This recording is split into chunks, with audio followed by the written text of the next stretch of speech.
Mate, devetošolec in že od malih nog rad riše.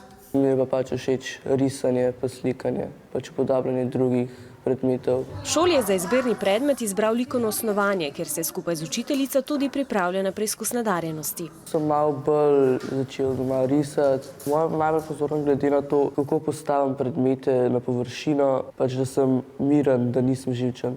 Rad bi se vpisal na umetniško gimnazijo, saj ga zanimajo tudi jeziki. Edini cilj, ki ga imam zdaj, je pač, da uspešno naredim šolo, pol pa mogoče, da postanem učitelj likovne umetnosti.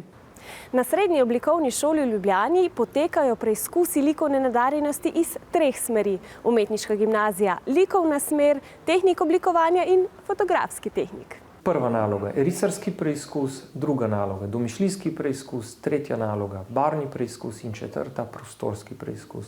Da naloge niso težke in naporne, so potrdili tudi dijaki, ki so opravljali izpite lani. Naj pazijo, da ne senčijo s prsti, ker pri tem je pa komisija pač stroga.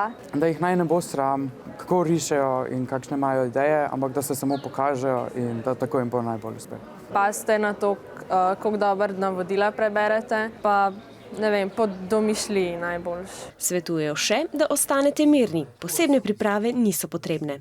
Zavedamo se, da je likovnega pouka v osnovnih šolah veliko premalo in temu znanju prilagodimo tudi naloge. Ocenjevali vas bodo profesorji strokovnih predmetov in če preizkus opravite uspešno, se lahko vpišete na katerokoli šolo, za katero morate imeti opravljen izpit likovne nadarjenosti.